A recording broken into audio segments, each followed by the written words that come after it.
She said it like she was commenting on the weather. It was just a kiss, she told me, her eyes dry, arms crossed, like that made it any better. With her ex, no less. That phrase echoed in my skull while I stood in our kitchen, the one I installed cabinets in with my own hands, where I cooked her birthday dinners and held her waist while she stirred coffee half asleep. Not worth ruining your life over such a trifle, she added, lips twitching like she expected me to be grateful for her honesty. You know the kind of silence that comes after someone slaps you across the face and smiles? That's what I gave her. Silence.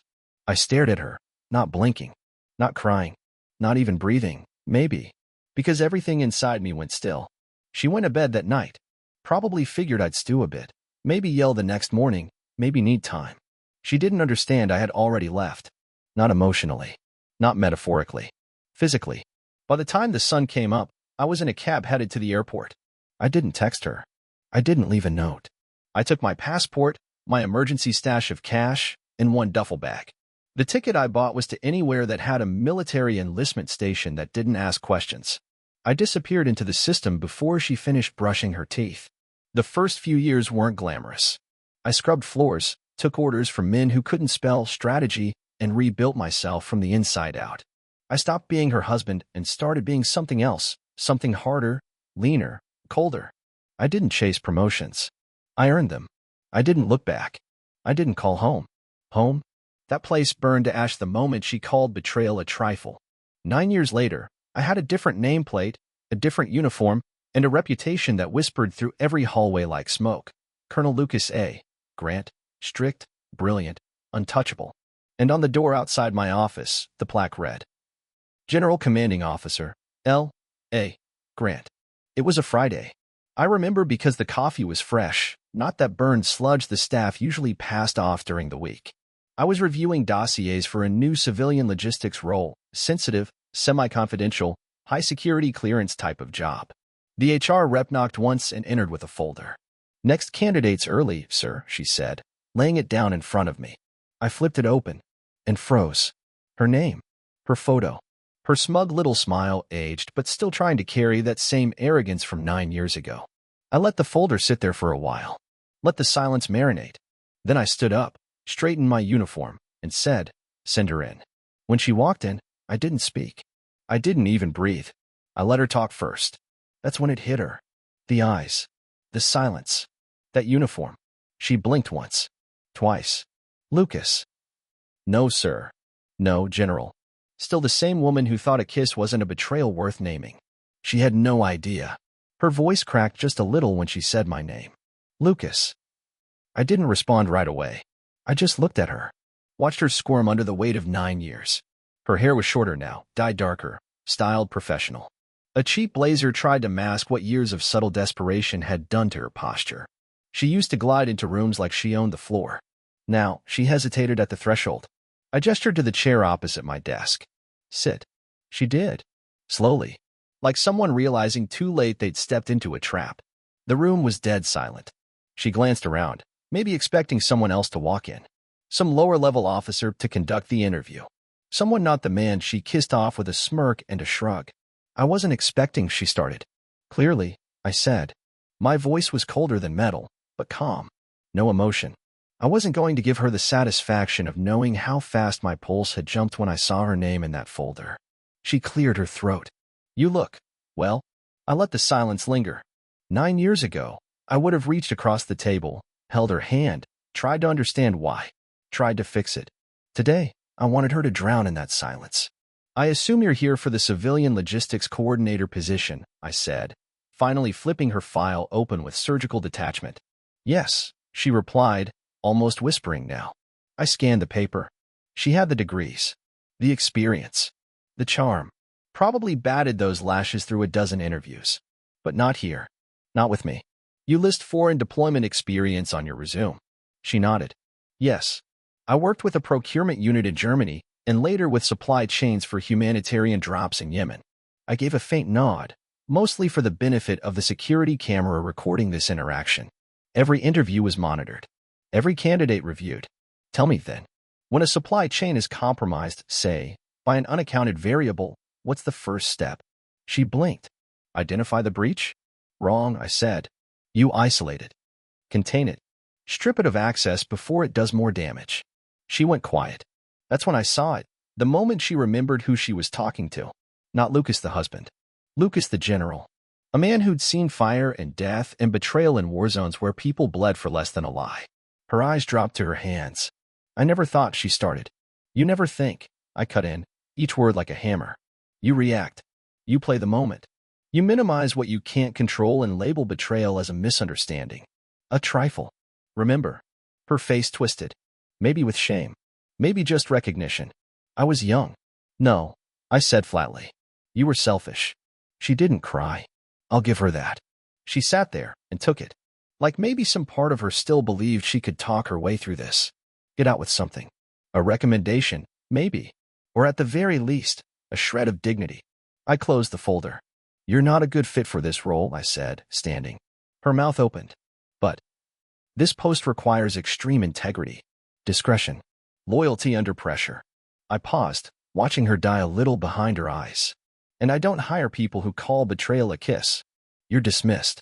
She stood slowly, trembling now. One hand rested on the edge of my desk. Lucas, please. Please. That was new. She never said that when she twisted the knife. I leaned in slightly, just enough so she could see that beneath the medals and ribbons was the same man she buried with her decisions. Only now, he'd crawled out of that grave, built himself into a weapon, and learned how to wait. You ended my life once, I said, voice low. Now you'll spend years realizing you handed your resume to the ghost of the man you killed. Then I sat back down and opened the next file. Close the door behind you. She left without a word. She left the way people leave funerals, slowly, quietly, trying not to look back. I didn't watch her go. I didn't need to. There's something satisfying about the sound of heels fading down a tiled hallway. Like justice walking itself out the door, shoulders hunched. That door clicked shut, and I was alone with the aftermath, and it tasted better than I'd imagined for 9 years. She was gone. For real this time. No pleading. No apology. Just that look, like she'd glimpsed the weight of her own choices and finally felt the gravity. But this wasn't just about watching her crumble. That was never the goal. See, most men in my position would have demanded closure. I never needed it. I didn't want to hear why. I didn't want her to explain how it just happened, or how she was confused back then. No, I didn't need her words. I needed her recognition. And now, she'd seen it. The man she threw away was the one holding her fate in his hands. And he didn't flinch. Didn't use it. Just declined her like a resume from a liar. That's power. Later that day, I walked past the HR office and saw her manila folder sitting atop the shred pile. It wasn't shredded yet. I could have reached for it. Taken one last look. Maybe check the address. A phone number. Instead, I tossed my empty coffee cup on top of it. Then I walked out. A week passed.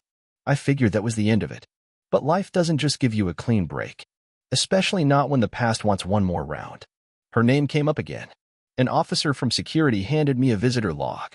She came back, he said. 3 days after the interview. Asked if you had time. Said she wanted to apologize. I looked at the log. She hadn't even made it past the front desk. You turn her away? He nodded. Per your standing order. All rejected applicants are to be barred from future appointments. Good man. But it got me thinking. Why come back? Guilt? Maybe. Hope? Possibly. Desperation? Likely. Or maybe, just maybe, she wasn't done trying to rewrite the ending. Maybe she thought I'd see her again and the version of me she once knew would resurface. The soft one. The one who forgave things that cut too deep to name. But that man didn't exist anymore. She'd buried him. The one sitting in this office wore stars on his collar and steel in his veins. That night, I did something I hadn't done in years. I looked at an old photo. One from before. Me, in a hoodie and jeans, arms around her waist. Her head tilted back in laughter, her hand resting over mine. That version of me had plans. Mortgage. Dogs. Maybe a kid one day. He believed her when she said forever. I looked at that man and thought. He died the night she kissed a lie and called it nothing. I didn't cry. I just folded the photo once, cleaned down the middle, and dropped it into the shredder. The next day, the new logistics hire walked into my office. A sharp-eyed woman, ex-Navy. Spoke with precision. Moved like someone who didn't waste time on emotion. Reporting for orientation, sir. I shook her hand. And for the first time in a long time, I smiled. Let's get to work. You'd think it ends when you send someone packing. That they take the hint when the door closes and the guard doesn't even bother asking your permission. But ghosts, real ones, they don't haunt places. They haunt timelines. And mine got tangled the moment she walked into my building. 3 weeks after the interview, I was on base late, reviewing a logistics report from our new hire, Jordan Rivas. Sharp as a tack. She cleaned up a mess the last guy left like a surgeon. Numbers aligned, schedules locked in, budgets untouched. I was impressed. But something was nagging me. A gut whisper. That little sixth sense you develop in the military, like hearing the click of a tripwire when everyone else hears wind. I pulled up the personnel log. There it was. Visitor entry. E. Whitmore, 3rd attempt. Escorted out. Left a sealed envelope. Against better judgment, I buzzed my aide. Bring me the letter. He handed it over like it was radioactive. Probably was. Plain envelope. No return address. Just my name. Handwritten. Still that same slanted cursive I remembered on birthday cards and grocery lists. I stared at it for a minute. Couldn't decide if I was more curious or annoyed. I opened it. Lucas. I know I've got no right to write to you. I shouldn't have come back, and I understand if you never read this. But if you do, there's something I need to say that I couldn't during the interview. Because you weren't just a man I betrayed. You were the man who built a future for us. And I was too blind to see the cost of what I threw away. It wasn't just a kiss. It was cowardice. I was afraid of how steady you were, how committed, how real everything was getting. And I clung to something familiar instead of facing what I was becoming. You left so fast, I thought I'd imagined it. I waited for you to come home for days. When I realized you were gone, really gone, I panicked. By the time I figured out where you'd gone, it was too late. And now? Now I sit in a rented room on the other side of the city with a resume that gets me pity smiles and doors politely shut. That day in your office, I saw it. I saw who you became, and who I could never stand beside again. You don't owe me anything, but I owe you the truth. I didn't just lose a husband. I lost the one man who ever looked at me like I wasn't broken glass waiting to cut someone. And for what? A thrill? A memory? I hope the next woman in your life earns you. Because I didn't. I read it twice. Not because I needed to, but because part of me was testing myself. Seeing if any of the old emotions were still buried under the concrete I'd poured over my past. There was nothing. Not rage. Not grief. Not love. Just silence. And that silence? It felt like peace. I shredded the letter without a second thought. You don't bury ghosts by talking to them. You bury them by outliving their story. She had her confession. I had my command. One of us walked away with our dignity intact. You ever meet someone who doesn't flinch when they see what's behind your eyes? Not the uniform, not the stars, not the cold command voice that clears rooms faster than a siren. You. The man underneath all that. Scar tissue and silence. Regret that doesn't bleed anymore but still itches when it rains. Jordan Rivas was that kind of woman. She knocked on my office door 3 weeks after starting. General, you asked for a logistics update. I nodded. Come in. She wasn't nervous. Not stiff like most new hires. She had a clipboard. Yes. Regulation jacket. Yes. But her eyes? Steady. Like she didn't just know how to stand still, she knew how to stand alone. That's a difference you only recognize when you've spent years doing the same. Reports look good, I said, flipping through them. No discrepancies. No overages. I run tight ships, she replied. Simple as that. I noticed. We locked eyes. She didn't look away. Didn't smile too much. Didn't lean into charm or flirtation or performative warmth. And that caught my attention faster than anything else could have. Over the next few weeks, I saw more of her work. Clean, precise, consistent. She didn't brag, but she didn't undercut herself either. She didn't ask to be included in strategic meetings, she earned her seat at the table. One night, late in the command office, she caught me finishing a report. You ever sleep, sir? She asked, standing in the doorway with a cup of coffee. I'll sleep when Congress learns how to balance a budget. That got a laugh. Real. Unfiltered. First one I'd heard in months that didn't sound like someone trying too hard. She stepped in, offered me the coffee. I nodded, took it. And for a moment, just a moment, the office didn't feel like a bunker. You don't fall for someone like Jordan Rivas in a single, cinematic sweep. You build something with her. Quietly. Brick by brick. It's in the way she doesn't fill silences because she respects them. It's in the way she listens without trying to fix what doesn't need fixing. It's in the way she walks beside you, not behind, not ahead. Beside. The first time I invited her to dinner, it was under the pretense of celebrating operational efficiency. She saw through it. "Is this dinner or diplomacy?" she asked, raising an eyebrow. "Does it have to be either?" She smirked. "Fair enough. Over steaks and scotch, we didn't talk about exes. We didn't talk about wounds. We talked about where we'd been. She'd done tours. Hard ones. Lost a fiancé in Kandahar. Never cried in front of anyone about it. Her story wasn't a mirror to mine, but it was a battle map. She wasn't trying to save me. She was surviving with me. That night, when I dropped her off at her place, I didn't kiss her. I wanted to, but I didn't. Because for the first time since I vanished across that border 9 years ago, I realized something. I had nothing to prove anymore. Not to her. Not to my past. Not to the woman who called betrayal just a kiss. Later, in the dark, laying on my back with the silence humming around me, I thought about how far I'd come. The man who left the country overnight? He built an empire inside himself. A fortress. And now, someone had finally approached the gates without trying to break them down. She knocked. And maybe, just maybe, I was ready to open the door.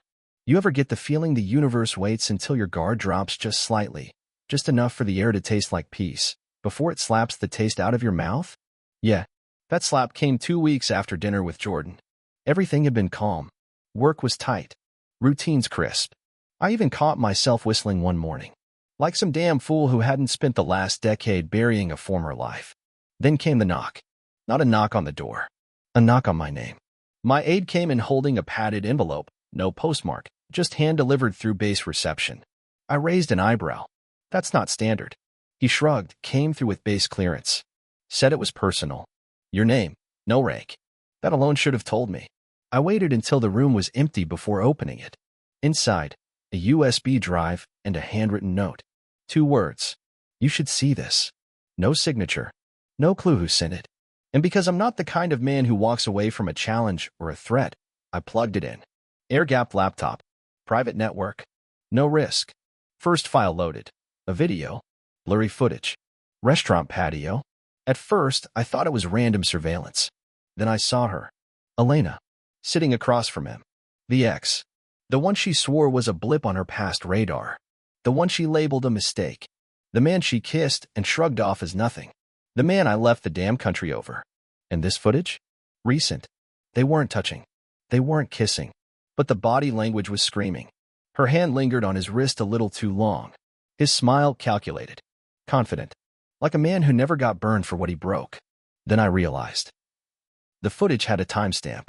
3 days before her interview. So while she was rehearsing lines for how sorry she was, while she was pretending to chase redemption, she was still out there, laughing over wine with the man who lit the match 9 years ago. I didn't react. I didn't even blink. I just sat there, watching the loop replay, one hand resting calmly on the desk. And all I could think was, so the ghost was never just her. He was still alive too. Here's the thing most people never learn. When someone betrays you and walks away clean, they start to believe they're untouchable. They convince themselves your silence is forgiveness, that your distance is weakness, that your success means you've moved on and they're safe. He wasn't. She wasn't. Not anymore. I called in a favor. Quiet one. No trail. A contact in counterintelligence who owed me from a supply chain cluster in the Gulf. I gave a name, a location, and one directive. Let me know if he's working on anything interesting. By the next morning, I had a dossier on my desk. Mr. James Roland Whitaker, ex-financial consultant turned crypto startup CEO. Company name? Argus Circle. Cute branding. Talked about transparency, decentralization, user sovereignty. Whole tech bro bingo card. Buried under the buzzwords, though, shell corporations. Private investment from a foreign defense contractor. And a recent pitch to handle digital infrastructure for classified communications abroad. Let me be very clear. That crosses my desk. He was trying to swim in my waters now. And Elena? She'd been spotted with him at a tech conference 2 weeks prior. Registered as support staff. Probably spinning some narrative about logistics. Maybe a sympathy backstory. Old habits die slow. But the mistake they made wasn't underestimating me. It was forgetting me. I poured myself a drink that night. Sat in the dark, swirling bourbon and listening to a thunderstorm outside my window. And I thought, she kissed him once and called it nothing. Now she stands beside him again. This isn't about revenge anymore. This is about reminding people that when you betray a man who builds silently, who disappears and returns with stars on his collar, you don't just lose his love. You forfeit your immunity. The first move wasn't flashy. Didn't need to be. People like Whitaker, people who think they can walk into a world they don't belong in and smile their way through clearance protocols, don't understand the power of quiet hands. I didn't storm in. I didn't confront. I leveraged. Let me explain something. In my line of work, you don't throw punches. You file requests. You don't shout. You whisper into the right ears. And most importantly, you never attack directly, unless you want the enemy to see you coming. I didn't want Whitaker to see a damn thing. Step 1. The audit.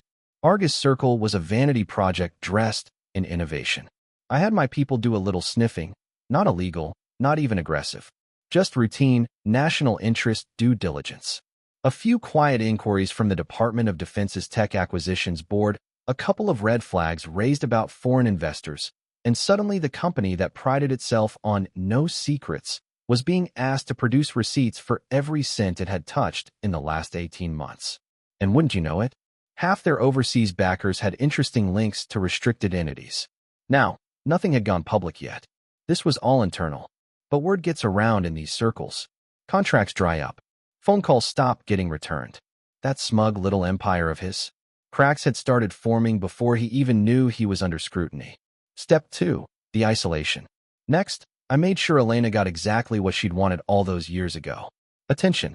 See, when people chase importance, when they treat betrayal like a game, they don't expect the spotlight to burn. I pulled a few media strings. One of my contacts in civilian defense press owed me a favor for helping his son get a congressional internship. I gave him a breadcrumb.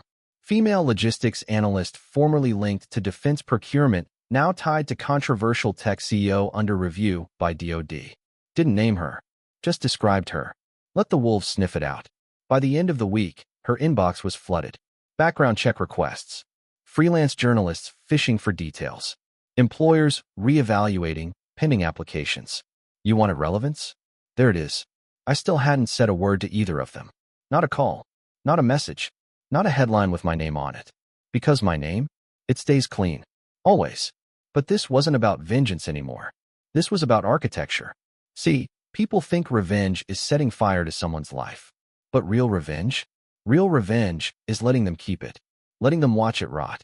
Letting them see it fall apart slowly, piece by piece, while they scramble to figure out who's pulling the thread.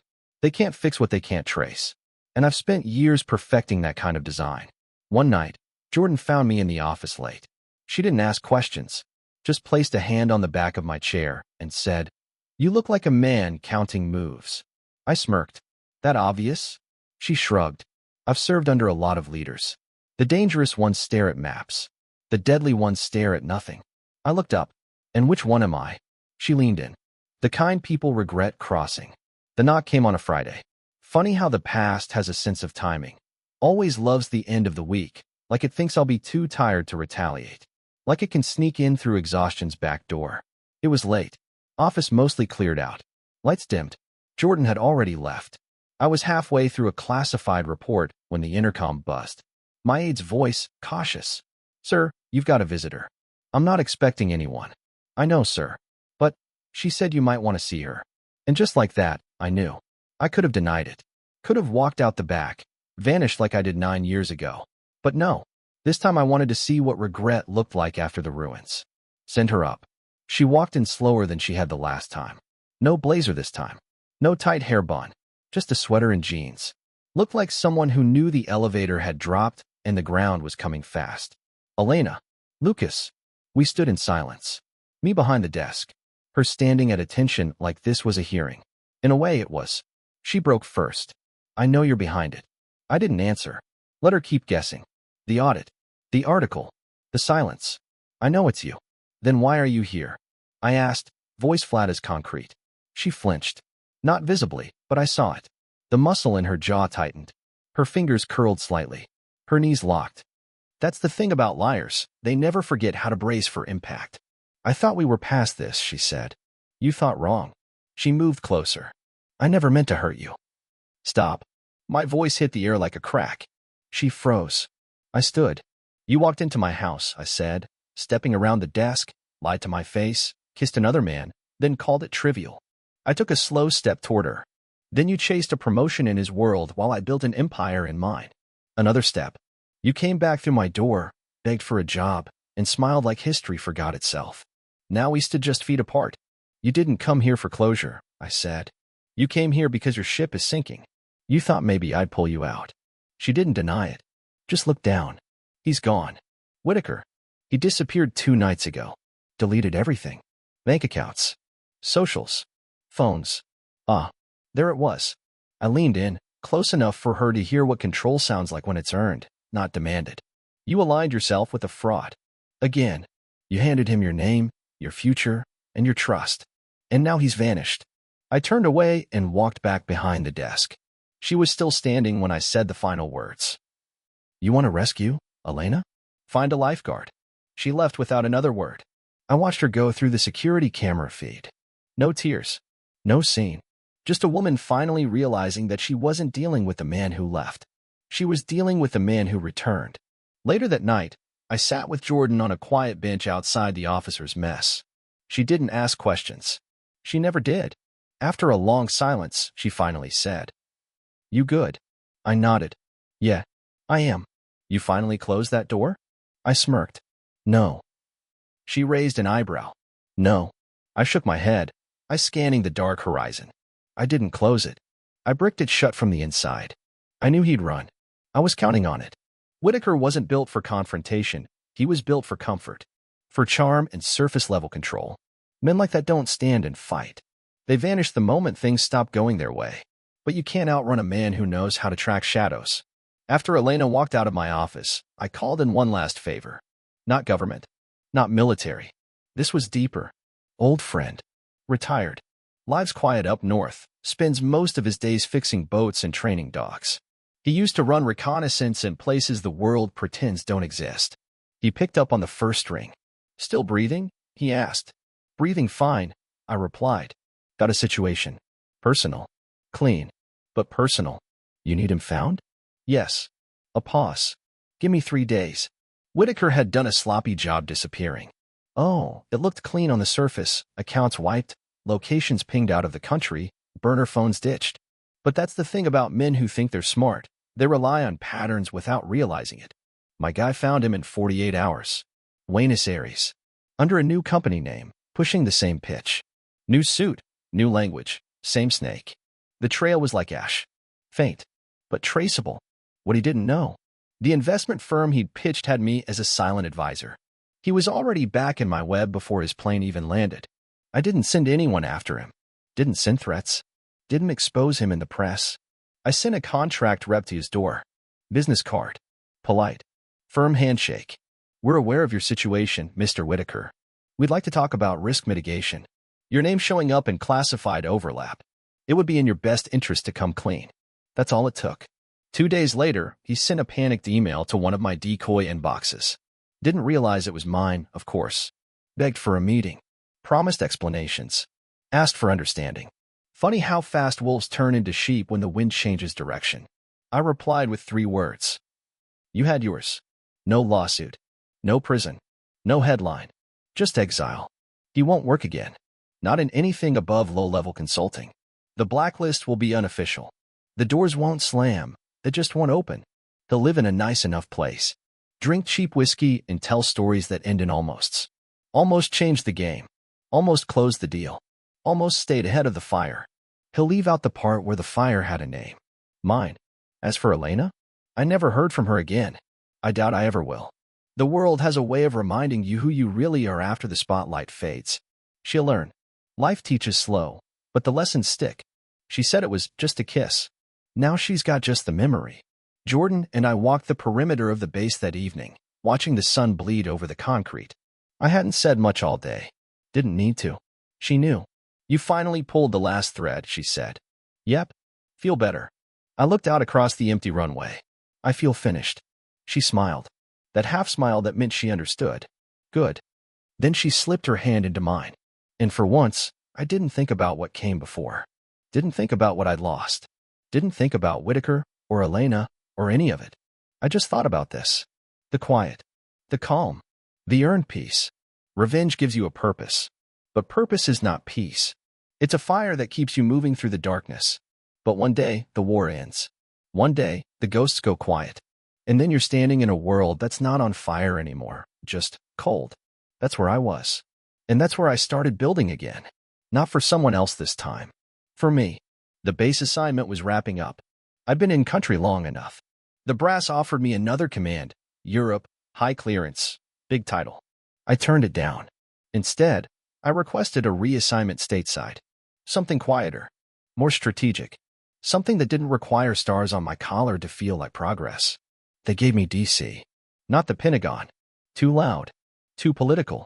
No, I asked for something tucked away, behind a series of locked doors and unlisted floors. A think tank embedded inside the Department of Strategic Operations. No press. No parades. Just a clean desk, a small staff, and a vault full of national security riddles that needed solving. They called it the quiet room. Perfect. Jordan came with me. Didn't ask. Didn't assume. She just said, wherever you go, I'm not far. She got a private sector clearance gig, satellite supply chain risk assessment. Boring to most. But she thrived in it. She didn't chase glory. She just kept the machine running without breaking a sweat. We moved into a brownstone outside Arlington. Small. Clean. Walls that didn't echo with ghosts. No wedding rings. No pressure. We weren't building toward anything. We were just living. And after a decade of war, external and internal, that was the most radical thing I could have done. One night, she came home and found me on the back porch, reading. She watched me for a long minute, then said, "You seem different." I am. What changed? I sipped my scotch. I stopped trying to fix what broke me. She sat beside me. And now I build something no one can take from me. She nodded slowly. And if they try? I turned to her. Then they learn what the last ones did. I never mentioned Elena again. Never said Whitaker's name again. They didn't deserve real estate in my new world. But I never forgot. Because forgetting is what got me hurt the first time. Now I remember everything. Quietly.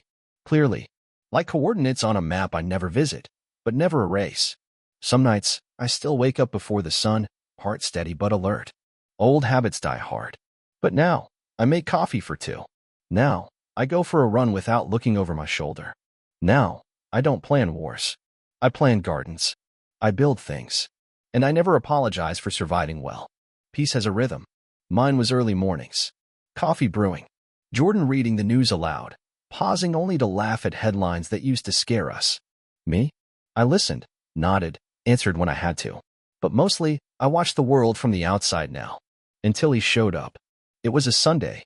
We were planting a maple tree in the yard. One of those domestic rituals I never thought I'd be capable of. I was kneeling by the roots when I saw the car. Black sedan. Civilian plates. Government tint. Pulled up smooth. Stopped clean. Out stepped a man in a suit who didn't sweat, even in the August heat. Government-issued stoic. Carrying nothing but a manila envelope and a name I hadn't heard in years. General Grant? Retired, I said, standing. Your clearance says otherwise.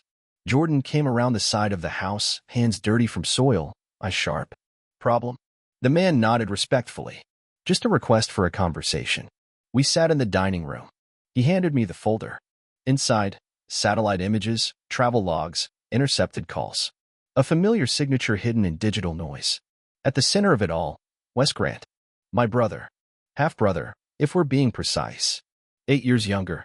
Raised by our father after I left. We hadn't spoken in almost a decade. I tried, once. After the funeral. He never answered. The last I heard, he was in private security overseas. Quiet stuff. Nothing flashy. Nothing stable. Now? Now he was flagged in a red-level intelligence memo for crossing into a region we had no business being in. Alone. Off-grid. No diplomatic cover. No license to operate. The official asked, "You know anything about this?" "No," I said. "You're his only emergency contact. His name's still linked to you." I closed the folder. "And if I say he's none of my concern?" The agent looked me dead in the eye. "Then we'll treat him like any other hostile contractor caught in a black zone." After he left, Jordan sat beside me on the couch. I stared at the envelope like it had teeth. "Didn't know you had a brother," she said. "Didn't know I still had one," I muttered. She waited. Didn't press. Just let the silence fill in what words couldn't. I finally said, He was 12 when I left. Watched Dad drink himself into the grave. Probably blamed me for it. And now, I looked at the folder again. Now he's a grown man making stupid decisions in very dangerous places. I didn't owe him anything. Not after the silence. Not after the radio blackout. But blood's a funny thing. It doesn't bind, it echoes. And once you hear it calling, you can't pretend it's just wind. So I made the call. Not to a government office. To someone else. The kind of man who owed me, not with favors, but with history. Grant here, I said when he answered. I need a ghost pulled from a fire. His voice didn't hesitate. Who and where? Wes. Somewhere near the Turkmenistan corridor. Off-book. A beat. What's your endgame? I stared out the window, watched the maple tree's new leaves tremble in the breeze. Same as always, I said. In the story before someone else writes the last line. It took 72 hours to locate him. Wes Grant. My half-brother. My father's last mistake. He was pinned in the southern corridor, near the Afghan-Turkmen border. No official record of entry. No cover story. Just a ghost walking into a minefield, armed with arrogance and bad intel. According to my source, he'd been doing private recovery work. Translation: mercenary cleanup. Someone paid him to retrieve sensitive tech from a downed UV before our enemies could get their hands on it. And he was failing. Spectacularly. The extraction was simple on paper. Get in, retrieve Wes, burn the trail, get out clean. No flags. No names. No headlines. Just like the old days. I didn't tell Jordan where I was going. Just left a note on the counter and a sealed folder marked if I don't come back. She didn't need to know the details. She just needed to know I had unfinished business. 2 plane hops and 1 desert convoy later, I was 10 clicks from the last known ping of Wes's burner. The tracker said he was holed up in an abandoned mill near the edge of a no-go zone, surrounded by hills and old Soviet ruins. Perfect for smugglers. Or for getting your damn fool self killed. When I got there, I found him bleeding behind a concrete wall, firing at shadows. Same face. Different eyes. Eyes like a man who hadn't just seen hell, who brought it with him. He didn't recognize me at first, until I stepped into the open. Wes, I said, low but firm. Stand down. He blinked, still aiming, knuckles white around the grip. Then, Lucas. The gun lowered. And I saw it. Relief, confusion, and anger all fighting for the same seat. You, he said, coughing blood. What the hell are you doing here? I didn't answer. Just yanked him out of the blast zone, threw his arm over my shoulder, and started dragging. You're welcome, I muttered. We made it back to the evac point under cover of night. He didn't say much. Neither did I. Words were bullets. Better saved for when they hit. On the flight out, Wes finally spoke. You didn't have to come. You're right, I said. So why? I looked at him. This half-man, half-regret. Bruised. Battered. Still blaming everyone but the mirror. Because someone once told me blood only matters when it costs you something. And this cost you? I nodded. Comfort. Silence. The illusion that I could live without questions. He winced. Guess I screwed that up. You've been screwing things up since you were 17. This is just a louder chapter. We landed in a quiet airstrip outside Prague. No press. No brass. No records. Just a van and a driver who didn't speak English. As Wes limped into the shadows of civilian life, he turned back one last time. You really hate me, don't you? I didn't blink. No. I just stopped expecting better. He opened his mouth like he wanted to fire back. But then he nodded. Because that was the truth he'd been running from. When I got home, Jordan was on the porch. No anger. No fear. Just a mug of coffee in her hand and an extra one waiting for me. I sat beside her. Took the cup. Watched the sky shift from black to blue. You good? She asked. Same as always. No, I said. But I'm done. She leaned her head on my shoulder. And we just sat there. 2 warriors with battle scars no one else could see, sipping coffee while the world turned slowly beneath our feet. Peace has a way of making you forget how sharp the world can be. Until someone reminds you. 2 months after Wes disappeared back into whatever civilian shadows he could find, I got a call from an old contact at Homeland. Not urgent, he said. Just a heads up.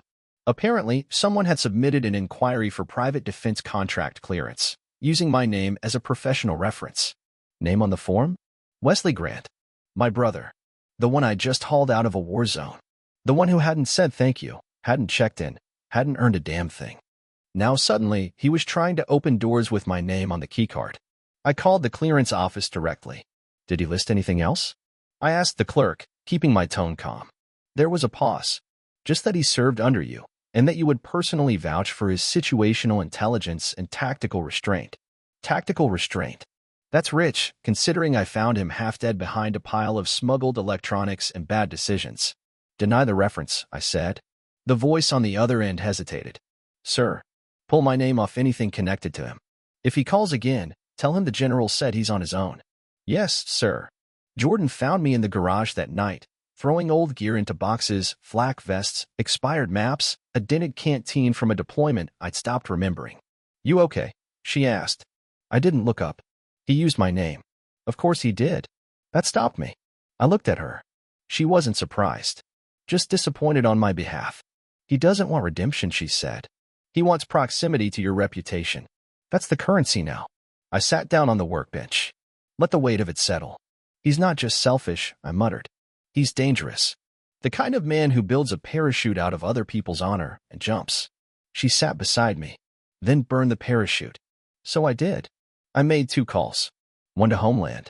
Had his clearance request flagged as high risk based on operational unreliability. Not illegal. Just enough to keep him off anyone's sure-bet list. Second, to a private contractor who once owed me a solid for pulling him out of a messy extradition issue in Kosovo.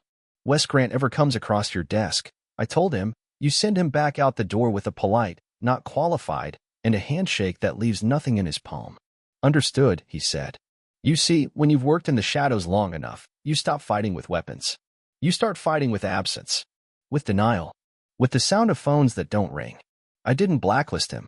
I didn't smear him. I just made sure every opportunity turned ice cold the second his name came up. 2 weeks later, Wes sent an email. No subject line. Just one sentence. Why are you doing this to me? I didn't reply. Because I wasn't doing anything to him. I was just done letting him use what he never earned. That night, Jordan and I sat on the roof. City lights blinking like coded messages only we could read. Feels like the world's getting quieter, she said. It is. Because you silenced it? No, I said, taking her hand. Because I finally stopped listening to the wrong voices. It came on a Wednesday. Mid-afternoon. Quiet. Jordan was out at a contractor debrief. I was reviewing encrypted traffic from a flagged comms node overseas. Routine stuff. Then came the knock, not on my door, but on my conscience. A name I hadn't heard in 15 years. Claire Dalton. We dated once. Long before Elena. Before war. Before I knew what betrayal smelled like.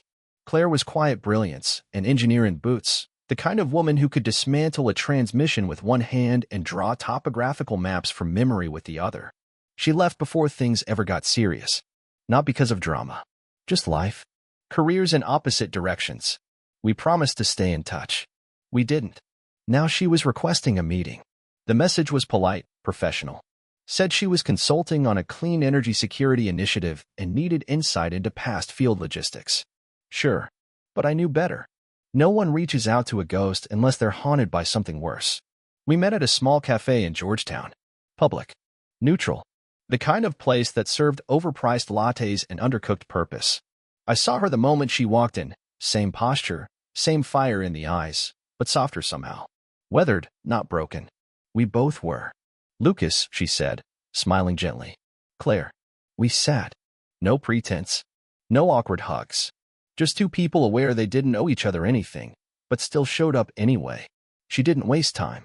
There's something wrong with this initiative, she said. I flagged it a week ago. Then my access was reduced. They told me it was compartmentalized reallocation. You know what that means. I did. It meant they don't want you asking questions. What are they hiding? I asked. She slid me a thumb drive beneath a napkin. Encrypted briefings. The kind you'd normally see cleared for Tier 1 review. But someone's routing funds through humanitarian fronts tied to privatized energy installations. And those installations are nowhere near where the money says they are. I took the drive. Didn't ask permission. Didn't promise action. But the second she left, I got in my car, drove home, and locked myself in the den. The files weren't just alarming. They were radioactive. Because buried in the transaction logs, cross-referenced with shell company IDs, one stood out like blood on snow. Argus Circle. Whitaker's ghost. Still twitching. Still grifting. Only now, with a new face, someone fronting his agenda through green funding. And Claire? She'd wandered right into the teeth of it. I called Jordan, told her everything. Didn't skip a beat. She didn't ask why I trusted Claire. Didn't question the history. Just listened. Then she said, "You're going after them, aren't you?" "I have to." "You want backup?" I smiled. "No. I want you in the cleanup crew." That night, I sat at my desk, staring at two names. Claire Dalton, Elena Whitmore. One stood for what could have been, honest, simple, left behind. The other, for what nearly destroyed me. I thought I'd closed every door. But life doesn't deal in absolutes. It tests your foundations. It asks, can you stand tall again when the earth shifts under you? My answer? Watch me. Justice doesn't wear a cape. It doesn't yell. It doesn't knock politely. It moves like a scalpel in a surgeon's grip, clean, precise, unforgiving.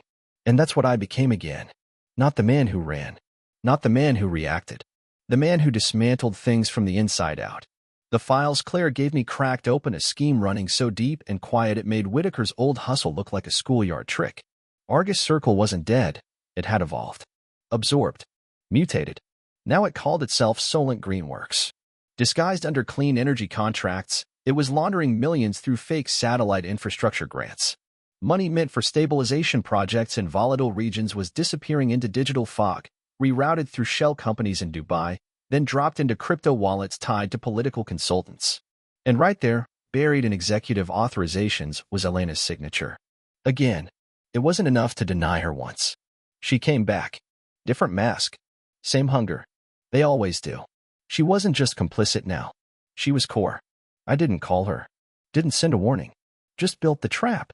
Jordan and I worked in silence for 2 weeks. Pulled every data string, every IP trail, every subcontractor form with her name anywhere near it. She was smarter this time. Layers of insulation. Legal buffers. She was no longer just riding someone else's wave, she was the wave. But she forgot something. I taught myself how to read the ocean. I fed the data through 3 channels.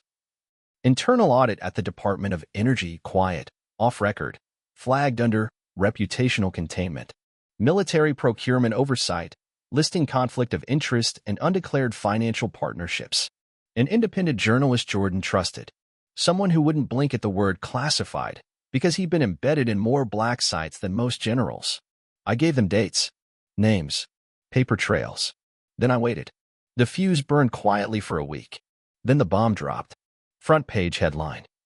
Green Empire built on ghost money. Solent Green works under federal investigation. Beneath it, a photo. Elena. Tight suit. Forced smile. Eyes wide with the realization that this wasn't an ambush. This was a reckoning. They froze her assets within 24 hours.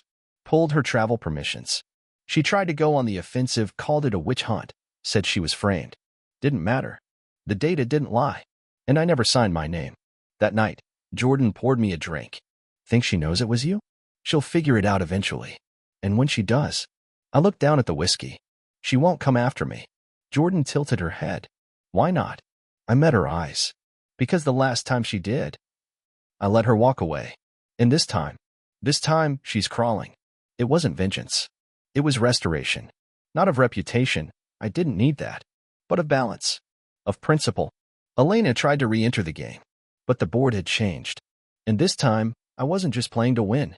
I was the one carving the pieces. After Elena's fall, everything got quieter. The news cycle moved on. The world turned the page.